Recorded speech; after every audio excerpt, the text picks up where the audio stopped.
When people talk about power metal, there are hundreds and hundreds of bands to choose from.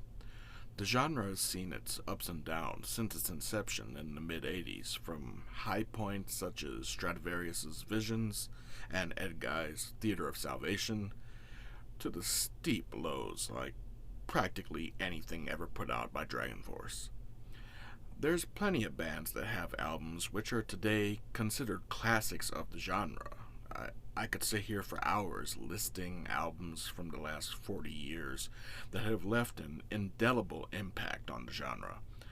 But today, we're here to discuss the two albums that not only left the biggest impact on this style of music, but single-handedly invented this style of music as well. I'm of course referring to the second and third albums from German power metal band Helloween.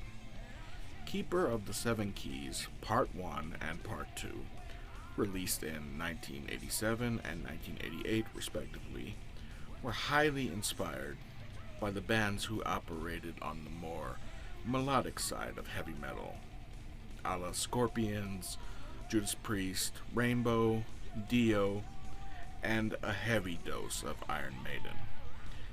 Helloween created two albums that laid the blueprint for every band that would ever attempt this style of music in the future.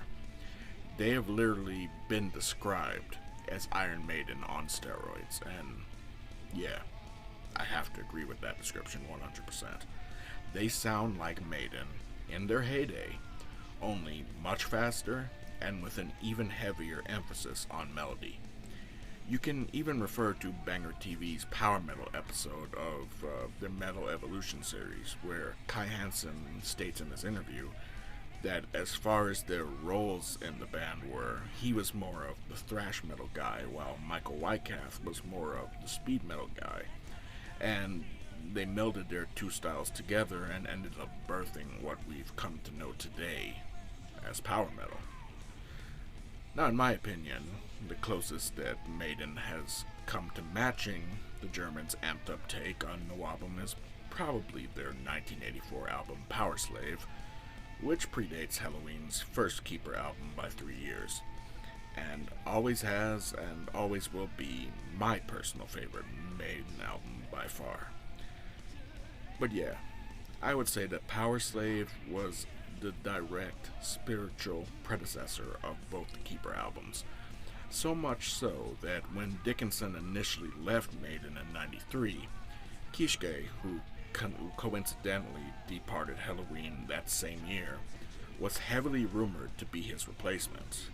Now, Kishke has refuted this claim time and time again, saying they became aware of the rumors at the same time as everyone else.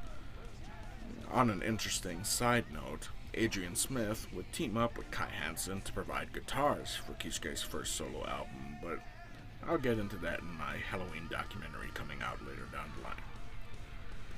But yeah, both sonically and structurally, the Keeper albums were so influential and so impactful that they're responsible for not only creating the power metal genre, but also directly inspiring the formation of so many bands that are considered veterans of this style today, folks. This video is intended to serve as an introduction to what I have planned for this month, which I'm dubbing Helloween Month. Now, since I did horrorcore hip-hop reviews last year during the entire month of October, I wanted to make a second attempt at doing something similar this year. So I decided that this year I'd dedicate all of October to the legendary power metal band Helloween. So here's a brief rundown of what I have planned for this month. I have 4 album reviews planned for a weekly release schedule. My editor is currently working on them at the moment, so if all goes as planned, this will be the upcoming release schedule. October 10th, we have Helloween's first album, Walls of Jericho. October 17th is the review of Keeper of the Seven Keys Part 1, followed by Keeper of the Seven Keys Part 2 on October 24th. And to end the month on Helloween, we have album review of the band's 6th album, Master of the Rings, which is the first album with Andy Darris on vocals, and Uli Kush and Roland Grandpa also being part of the band by that time. But we'll get into that at that time. So, these 4 videos are guaranteed videos for the month. I may drop a few more smaller videos, either on Halloween or just on Halloween-themed music stuff in general. No guarantees on that, but if I have the time, I'll try to drop some bonus material here and there. Maybe just some short 5-minute videos or something, or maybe videos under 10 minutes. I don't know. No guarantees. But mainly my focus at the moment is working on the jazz-related material for next month. So, I hope you all enjoyed this video. If so, or if you like this kind of content in general, please like, subscribe, leave a comment, and share this video with anyone you feel may be interested. So join me next week as we review Helloween's debut album, 1985's Walls of Jericho.